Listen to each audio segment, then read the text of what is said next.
Me and a good friend of mine, Zach, were going together to a mutual friend's wedding in Wyoming.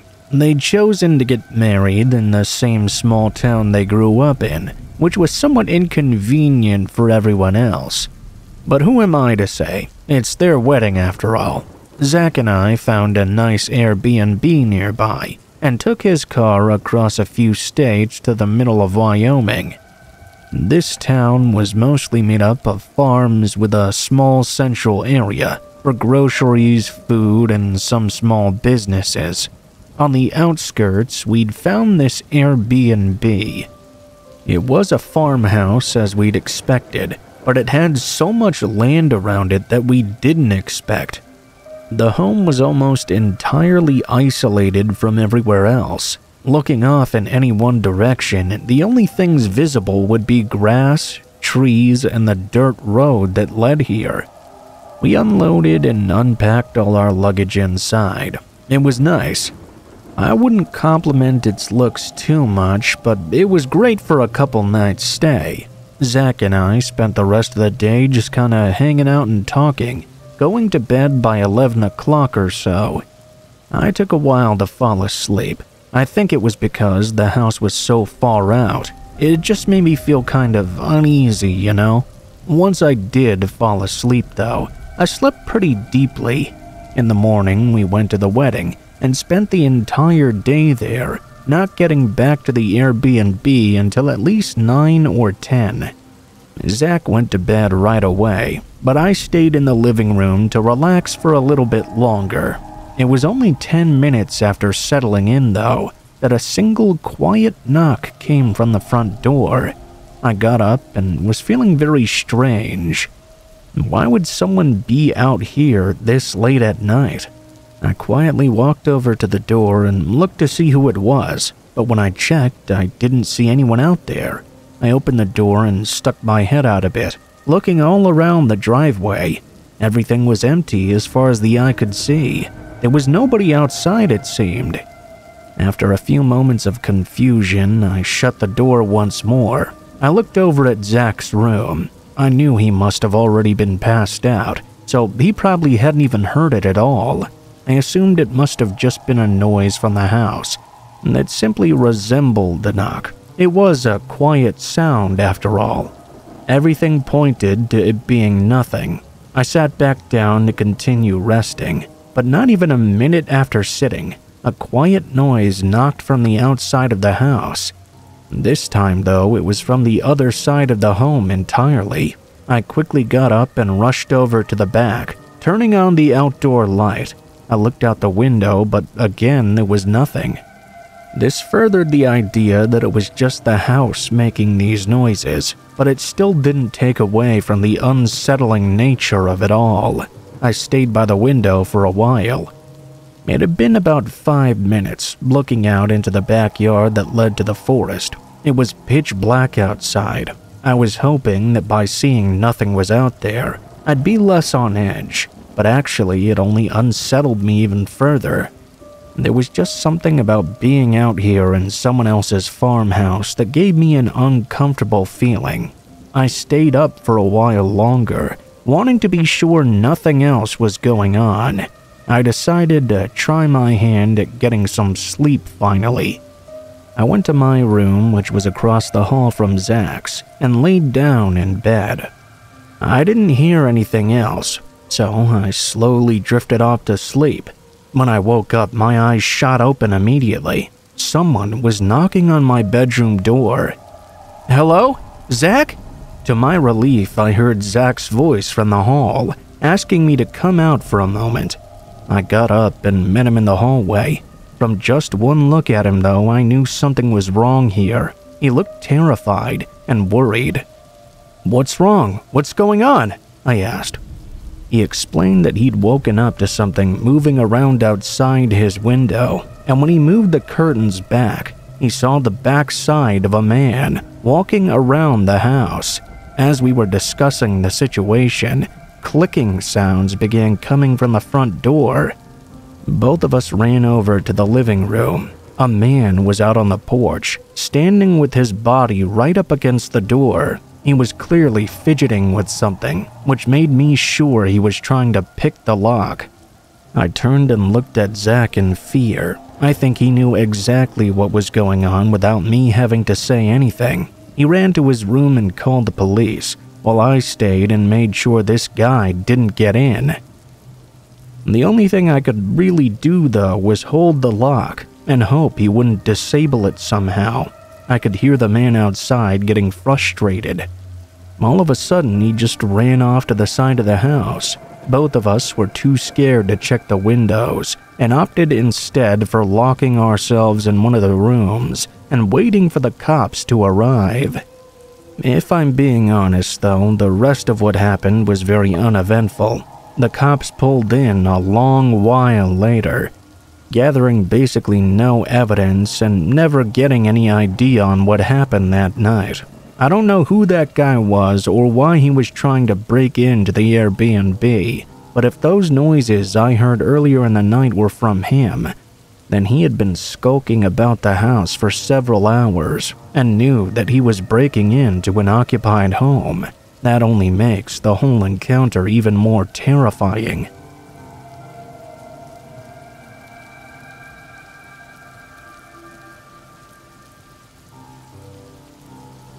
This took place back in the early 2000s.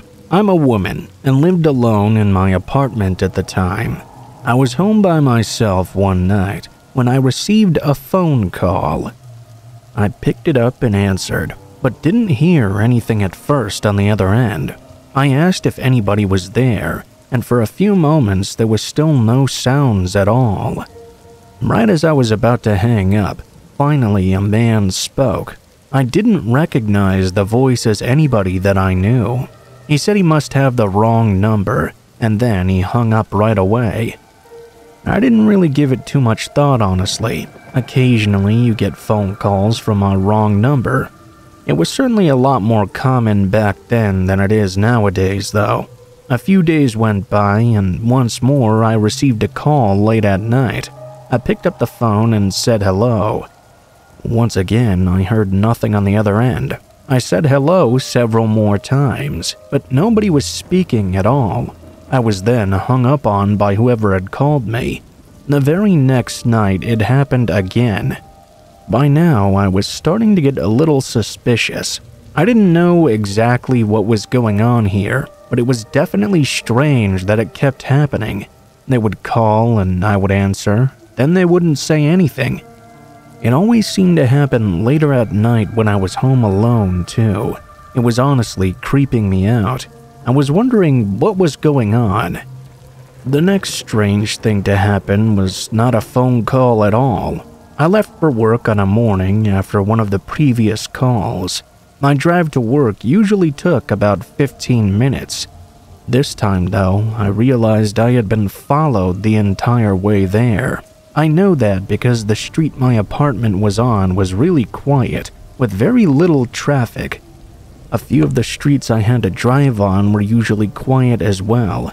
I noticed a car driving behind me the entire time, although I couldn't tell who was driving the car. When I got to the highway, I felt a bit more relieved. I figured that they weren't going to follow me anymore. The highway had a lot more vehicles on it. I thought maybe it was a coincidence at that point, and maybe they were just trying to get onto the highway as well. When I took the exit for my work, though, I noticed the car taking the same exit behind me. As I drove down several more streets, the car did the exact same. This had never happened before. I had the real strong feeling they were following me intentionally. I was getting a bit worried, but it was literally right before my turn in for work. The car went in a different direction, so I didn't know what to think.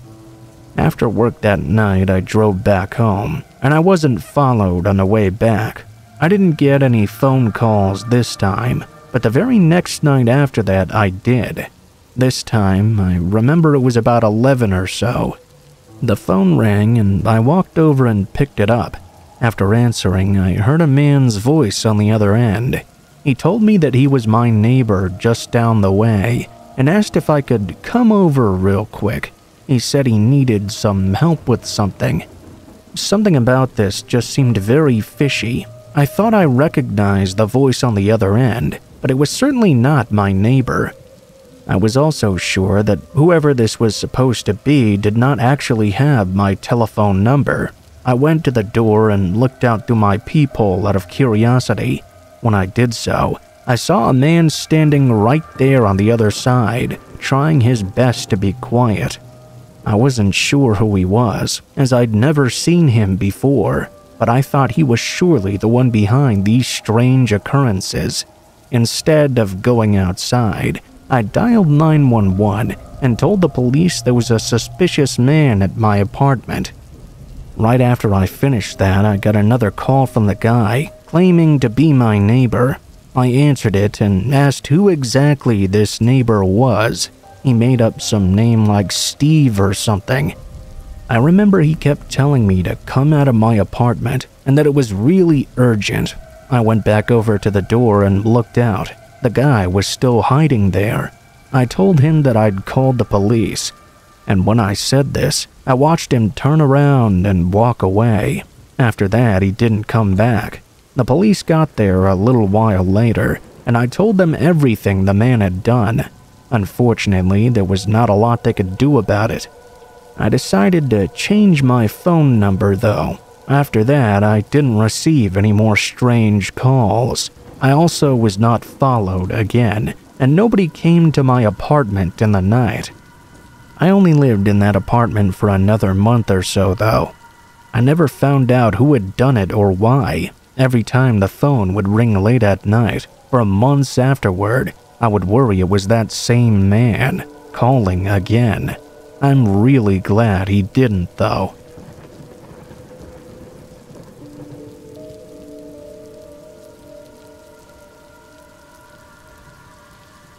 I'm an officer for the local police department.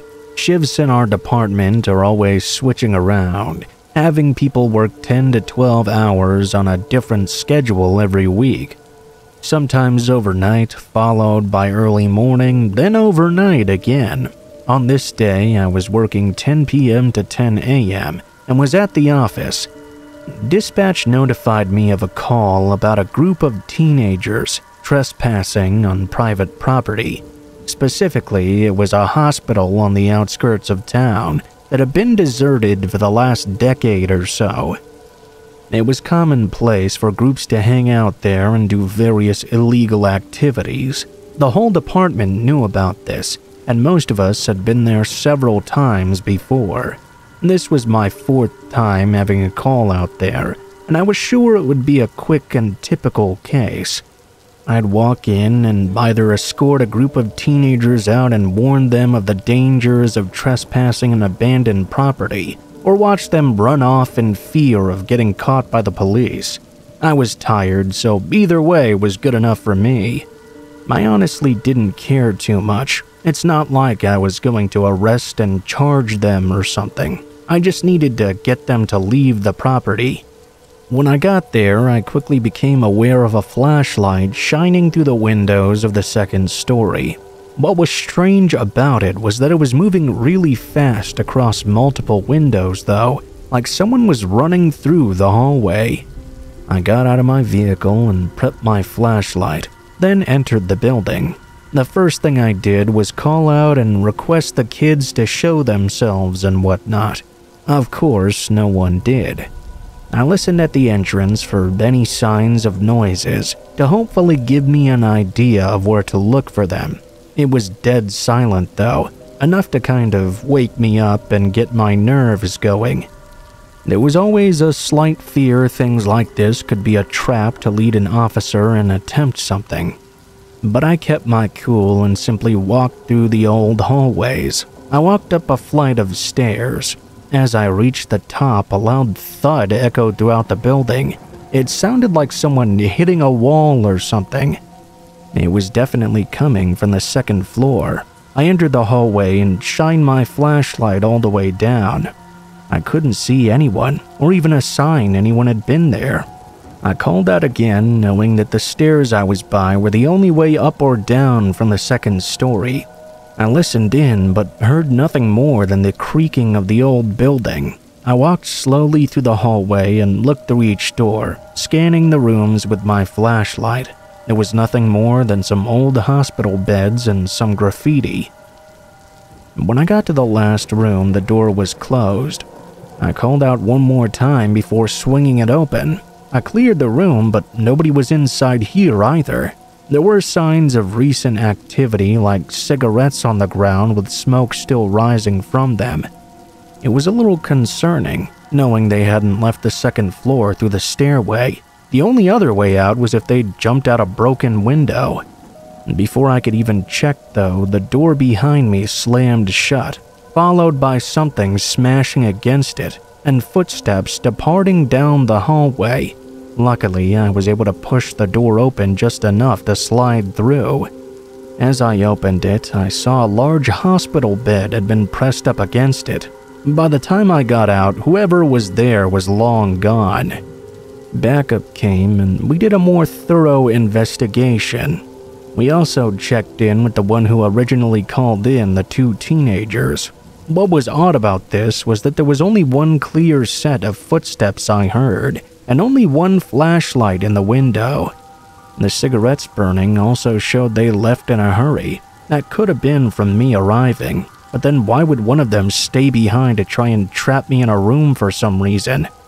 Later that morning, we got a report from a mother about her missing teenage son, who never showed up at home, followed soon after by an identical report from another mother on her teenage son. After looking for the kids for days, then weeks, then months, it was almost definite they were not going to show up.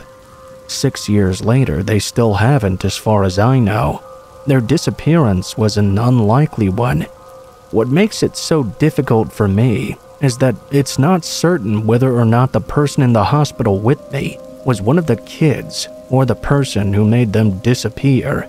The current most stable theory is that it was someone else, and that's why they tried to trap me in that room.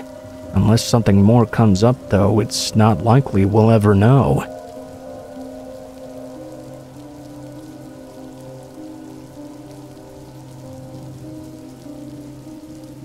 A few years ago, I lost my phone. I just remember one day coming home from work and realizing I didn't have it on me. I tried to remember where I could have possibly left it, but I honestly had no clue. I worked a pretty normal office job in the city at the time. I would have to walk several blocks to get to my car, then would drive home.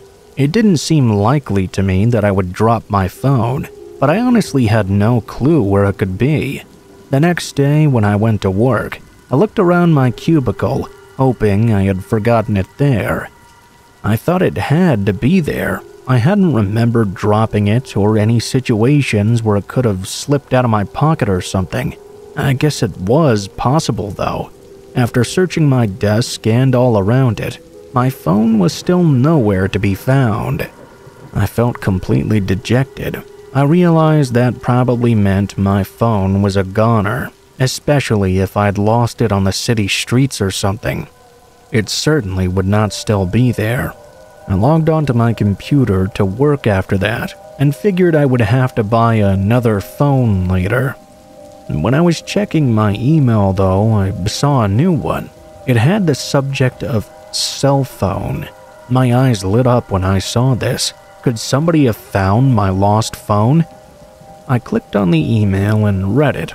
It was short and very to the point. Whoever said it said they'd found my lost phone and got my contact information from it. They wanted to give it back to me as soon as possible, but asked if I could pay a finder's fee of $400. My happiness went away after reading that last sentence. A finder's fee of $400. I really hoped that was a joke. That cost more than my phone itself. I responded to the emails, saying I would meet them as soon as possible when they were available. I added that I hoped they were joking about the $400. The sender of the email did not give me a name, and it was from a Gmail account with just random letters and numbers. They responded to me within the hour and told me they were not joking at all. They really wanted $400 for the phone. I would rather buy a new phone for more money than give whoever this was the satisfaction. It made me pretty angry they thought they could do that to me. I asked to meet with the person and didn't say if I would pay them or not. The person said they would come to my house that night and asked me for my address. I responded saying I would rather meet in a public place, but they didn't respond to me after that. All of our communication took place within this one workday. At the end of the workday, I left and drove back home. On the way there, I stopped by the store and grabbed a cheap phone to use in the meantime. I was trying to make up my mind. Would I rather buy a new phone or get this person to be reasonable with me? I thought about offering them $100 or trying to negotiate, but that made me even more mad. I shouldn't have to pay them any money at all. I considered getting the police involved, but I didn't really think it was that serious of a matter. I got home at around 6 p.m. or so. I lived by myself in a pretty standard one-bedroom apartment. About an hour after returning home, though, there was a knock on my door. I walked over and looked through the peephole to see who was there. When I did, I saw a man standing outside the door. He was wearing a black jacket and a winter hat and sunglasses. He was also wearing a really thick scarf that was covering most of his mouth. It was winter time, so there was nothing about that was too strange. I realized, though, that this might be the guy who had my phone. He'd likely gotten my address from my phone itself, as that was how he'd gotten my contact information as well. I opened the door and said hello to him. I really couldn't tell much of what he looked like because of what he was wearing. He was a little bit shorter than me. He told me he had my phone and wanted $400 for it. Then he would give it back to me. He reached into his pocket and held my phone up for a second. I tried to reason with the guy. I asked him why he thought I would give him that much money. He said because he wanted it. I told him that was unreasonable, and it was my phone. My phone didn't even cost that much in the first place. The guy cursed at me, and out of nowhere tried to force his way into my apartment. I didn't have any time to stop him. I backed up but couldn't even try to close the door on him. He was already mostly inside. At that point, I turned and ran for the nearest room, which happened to be my bathroom. I was just a few feet ahead of the guy, but when I started running, I gained some distance on him. I got into the bathroom and slammed the door shut. I locked it too. The guy tried to force his way in seconds later. After an initial failed attempt, I heard him walk away. He was still inside my apartment, though. Luckily, I had the crappy phone I just bought at Walmart. I dialed 911 as I heard the man begin rummaging through my belongings. I told the police what was going on, and I was told some officers were on the way. Still, I was pretty scared being alone in my place with this guy. I heard him go into my bedroom, as well as the living room and kitchen. I hoped he wouldn't try to force the bathroom open again. Luckily, he didn't do so. He remained inside my apartment for 5 minutes. I heard him leave after. I stayed in the bathroom until police got there. They arrived about 5 minutes after the man left. When I went back out, I saw my apartment was pretty messed up. The guy was probably looking around for anything valuable I had. He did steal a few things. Luckily, my wallet was still on me. I told the police all the information I could, and they said they would look into it.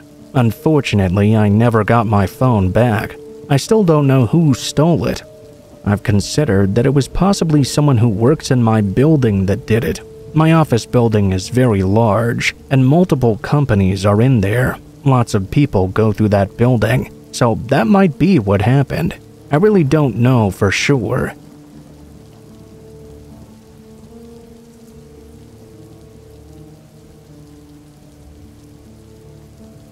I remember this one time I found a phone on the side of the road. I was driving home later at night, around 10 p.m. or so. Things were pretty quiet as I came to a stop at a red light. I casually looked around the intersection that I was at. It was usually busy during the day. but at night it was pretty much a ghost town.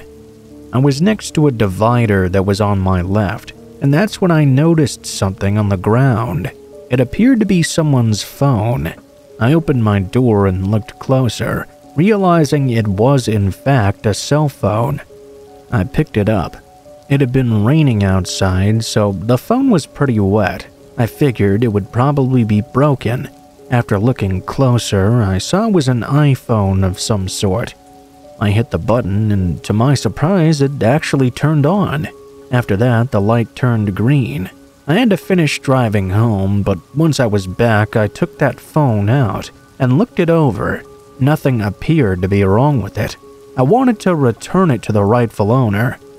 The phone was obviously password protected, so I had no clue who it belonged to. I tried the 1234 thing and some other obvious ones, but none of them seemed to work. After that, I tried to use voice commands. I asked Siri who the owner of the phone was. She said the phone belonged to someone named Brian. I had a name now, but unfortunately it was a pretty common name. I tried to ask for Brian's contact information to get a hold of him, but I was told the phone had to be unlocked for that. That was the same for everything else as well. I tried a lot of other commands, but wasn't getting any results. I only had this one name to go off of. After that, I decided to make a post on Craigslist. I put that I'd found somebody's cell phone. I described the area where I found it and included a picture of it as well. I asked the owner to get in touch with me. Within a day, I got a reply. The first reply was someone claiming the phone was theirs. I asked them what their name was. Obviously, if they answered with anything other than Brian, I knew it wasn't theirs. The first person didn't want to give me their name and asked me why I wanted to know. I said because I knew the name of the person the phone belonged to, and I wanted to make sure it was really them. They told me their name was Joe, and I knew they weren't the real owner. Sometime later, I got another reply, somebody just saying that it was their phone. When I asked them their name, they said Brian. This was promising. Perhaps I really had found the owner. I was happy and couldn't believe it actually worked. I asked Brian where he wanted to meet up to pick his phone up. He told me he didn't want to cause me any trouble, and he could just stop by my house. When he said that, I thought maybe I shouldn't give him my address, but I told myself, I'm not selling anything here, I'm just returning someone's belongings to their rightful owner. I convinced myself it was fine. I gave Brian my home address, and he told me he would stop by at 8 p.m. to grab the phone. I agreed, and that night around 8, there was a knock on my front door. I went over and answered it. Brian was out there, or at least that's who I assumed he was. He had sort of short reddish hair and was about average height. I said hello to him and handed him the phone. He took it and asked me where I'd found it. I told him exactly where. Oh yeah? That's crazy. He then just kind of stood there. I was about to say have a good night and close the door when randomly he asked me if he could come inside for a moment. I really didn't want him to. I knew nothing about this guy, and I certainly knew better than to let a random stranger into my home. Plus, I was the only one home at the time. I told him I was about to go to bed, and I started to shut the door. He just kept standing there looking at me. As I was about to close it, he said okay. I closed the door and locked it. Then I turned out the lights right inside. It didn't seem like Brian was walking away though. I went over to the living room window to look. When I did, I saw Brian just standing there on the front step, staring at my door. It was really weird. Probably 30 seconds later, he slowly walked back to his car that was parked on the side of the street. He got inside and I was about to walk away. I wanted to make sure he'd left though. I watched as he sat inside his car and didn't drive away. I kept watching. I wasn't going to leave until he did. For 20 minutes, he just sat inside his car. Then he got out again and started walking back up to my front step. I had a bad feeling now. I didn't know what he could possibly want from me. I was expecting him to maybe knock on the door or something, but he didn't do that. Instead, he stood on the front step and looked around for a few seconds, then started to walk away to the side of the house. When he was out of sight, I finally moved. I went to another window. I went to my bedroom. When I got to it, I just barely saw him go out of sight and behind my house. Now he was in my backyard. Well, I didn't like this at all. I moved to another back window and turned on a backlight outside. When it went on, I saw Brian continuing to walk through my backyard over to the other side of my house. Then he casually walked around the back to the front yard. Once he was there, he returned to his car, started the engine, and drove away. I was really weirded out by this. He had made a complete lap around my house. After he drove away, he didn't come back that night, at least not that I'm aware of. I still wonder what exactly he was doing. My best guess is that he was going to try and break in, and when I turned the light on and he was sure I was observing him, it scared him off from attempting it. I really don't know. Either way, it was fairly unnerving.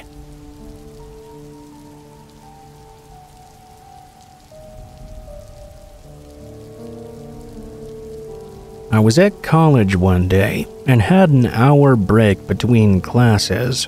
I decided to take a spot at a huge empty table in the quiet courtyard just outside my next class. I wanted to catch up on some reading for one of my other courses. Out of nowhere, a creepy-looking guy approached me and asked if he could sit with me.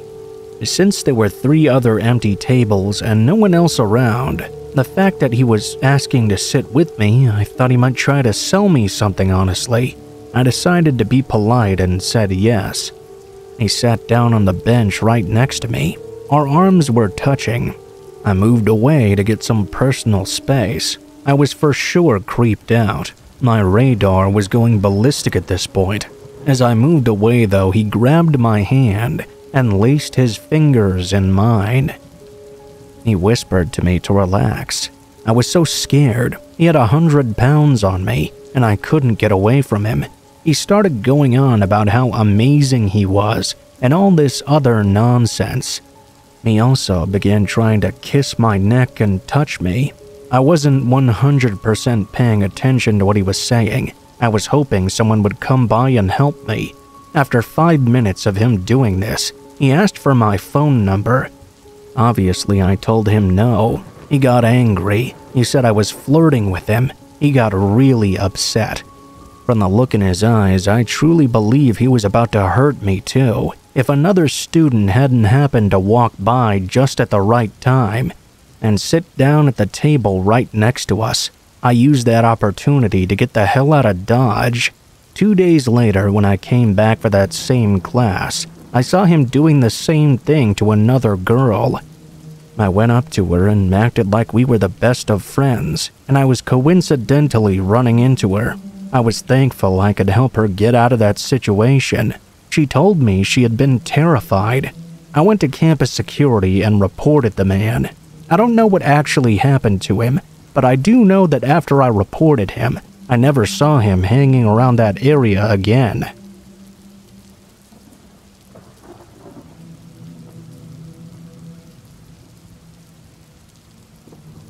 A couple years ago, my wife and I went to a haunted corn maze a couple of days before Halloween. We'd been drinking a little bit, so we managed to get really lost inside. We had wandered around for about 20 minutes when this weird-looking guy started following us around. We had made a turn and ended up at a dead end. When we turned around to find another way, the guy was blocking the path right behind us. So calmly, he looked at both of us. You know, some psycho could come here and kill people, and everyone would think it was just part of the show. It really scared the shit out of us. I have no idea if the guy worked for the maze or what, but we managed to get out of there by cheating and breaking through one of the walls of the maze.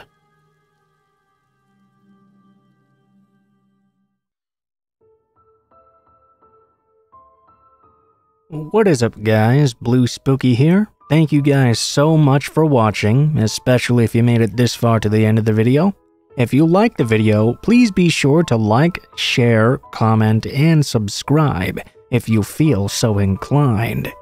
If you have any feedback for me as well, be sure to leave that in the comments below the video. If you guys have a story you'd like to send in, or if you'd like to contact me for any reasons, there will be links to my social media in the description below the video, including my Facebook, Gmail, and Twitter accounts.